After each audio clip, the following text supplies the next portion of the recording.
Hello बच्चों, आइए इस प्रश्न को पढ़ते हैं। एक कण एक सरल रेखा पर एक समान वेग से चल रहा है। इसका जो कोणीय संवेग है, पहला ऑप्शन है सदैव शून्य होता है। दूसरा ऑप्शन है सरल रेखा पर स्थित किसी बिंदु के परितः शून्य होता है। तीसरा ऑप्शन है सरल रेखा से दूर स्थित किसी बिंदु के परितः शून्य नहीं होता है। चौथा ऑप्शन है दिए गए किसी बिंदु के परितः नियत रहता है। आइए इस प्रश्न की मुख्य अवधारणा की चर्चा करें। मुख्य अवधारणा, मान लीजिए कोई कण है हमारे पास में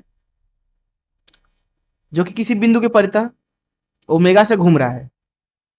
मान लीजिए ये कण है, इसकी गति जो है मान लीजिए इधर की तरफ है v सदिश, जो कि इस रेखा के साथ मान लीजिए थीटा कोण पे है।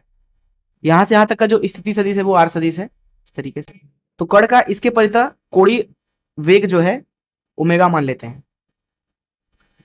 तो यहां पे लिखा जाएगा v सदिश का परिमाण साइन थीटा भागे r का परिमाण, ये है आपका ओमेगा। अर्थात हमें गति का अथवा वेग का वह हिस्सा लेना है जो कि आर के अभिलंबवत है। इस तरीके से इधर क्या होगा v cos थीटा, इधर v sin थीटा।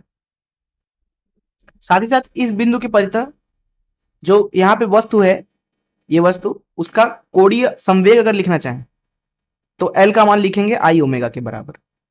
जहां जो I है वो है इस बिंदु के परितः वस्तु का जड़त्व आघूर्ण।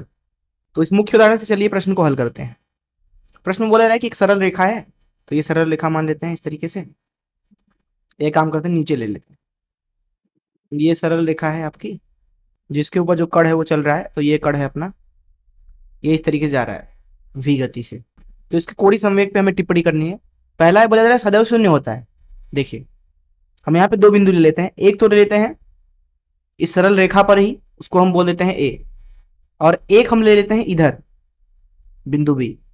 a और b की परितः हम कोणीय संवेग को एल ए और एल बी बोल देते हैं। ए से लेकर के कण तक का स्थिति सदिश जो है वो आर ए सदिश बोल देते हैं, और बी से लेकर के कण तक का जो स्थिति सदिश है उसको हम आर बी सदिश बोल देते हैं।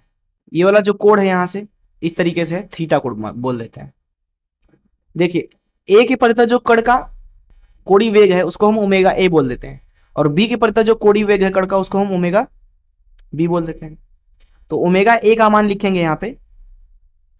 देखिए आर ए सदिश और यहाँ वेग, इनके बीच में कोण शून्य होगा ए के लिए, क्योंकि ए भी उसी सरल रेखा पे मौजूद है जिससे होकर के वस्तु जा रहा है। तो ए बिंदु के लिए जो थीटा है, अगर यहां पे आप देखें मुख्य अवधारणा से, तो वो क्या है, शून्य है। साइन थीटा शून्य होता है, इसलिए ए के परितः कोणीय वेग जो है वो शून्य है, इसलिए ए के परितः कोणीय संवेग भी शून्य होगा, क्योंकि हम जानते हैं कि सूत्र क्या है, एल बराबर आई ओमेगा। उसी तरीके से बी बिंदु के लिए अगर आप देखें तो जो ओमेगा होगी बी होगा वो कितना होगा, v साइन थीटा भागे आरबी का परिमाण। इसलिए अगर बिंदु बी जो है वो रेखा पे नहीं है, सरल रेखा पे नहीं है, वो कहीं और भी हो सकता है, कहीं पे भी। वो इधर हो सकता है, वो इधर हो सकता है, वो इधर हो सकता है, वो इधर हो सकता है, वो कहीं पे भी हो सकता है, लेकिन वो रेखा पे नहीं है अगर, तो थीटा तो शून्य होगा नहीं कभी, नहीं 180 होगा। इसलिए इसका मान तो शून्य नहीं होगा अगर बिंदु बाहर है।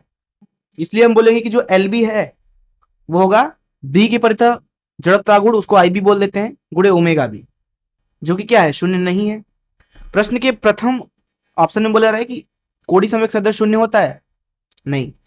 बी देखते हैं, सरल रेखा पर स्थित किसी बिंदु के परितः शून्य होता है, सही बात है, जैसा कि हमने देखा अभी। सी बोला जा रहा है सरल रेखा से दूर स्थित किसी बिंदु के परितः शून्य नहीं होता है, सही बात है, क्योंकि सरल रेखा से दूर स्थित किसी बिंदु के लिए थीटा कभी भी शून्य नहीं होगा या 180 नहीं होगा, इसलिए ओमेगा शून्य कभी हो ही नहीं सकता, इसलिए कोणीय संवेग भी शून्य नहीं होगा, इसलिए सी भी सही है। डी देखते हैं, दिए गए बिंदु के परितः नियत रहता है। अगर यहां पे आप देखोगे तो जब कण जो है यहां गति कर रहा है इस तरीके से, तो किसी दिए गए बिंदु के परितः उसका जो जड़त्व आघूर्ण है वो बदलेगा। अब जो एल है वो आई ओमेगा है, तो आई बदल रहा है तो एल बदलना चाहिए, क्योंकि ओमेगा भी बदलेगा। अर्थात किसी दिए गए बिंदु के लिए ये आई भी बदलेगा और ओमेगा भी बदलेगा। और यहां पे अगर आप एक चीज देखें तो इस एल बराबर आई ओमेगा को आप ऐसे भी लिख सकते हैं। देखिए किसी एक दिए गए बिंदु, मान लीजिए ये बी बिंदु दिया गया है, ठीक है, तो ये वाला कोण हमने माना है थीटा, तो यहां पे ये वाला कोण भी थीटा लिया जा सकता है। तो यहां से जो ये वाली लंबवत दूरी है पथ के साथ, इसको आप क्या बोल सकते हो? इसको हम बोल सकते हैं आरबी का साइन थीटा, इस तरीके से।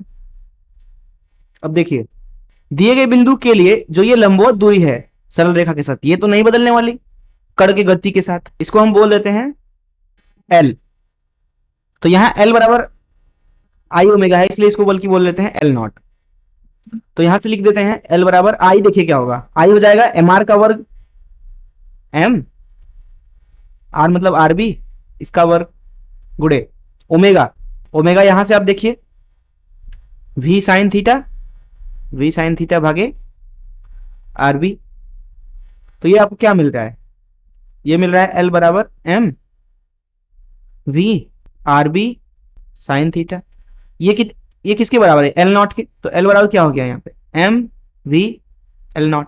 वस्तु की गति के साथ इस तीनों पदों में कोई भी परिवर्तित नहीं हो रहा है, ना तो एम, ना तो वी, ना तो एल नॉट। इसलिए हम बोल सकते हैं कि दिए गए बिंदु के लिए उसके परितः कोणीय संवेग नियत रहता है। डी भी सही है यहाँ पे। मैं आशा करता हूं कि आपको इस प्रश्न का हल जरूर समझ में आया होगा। धन्यवाद।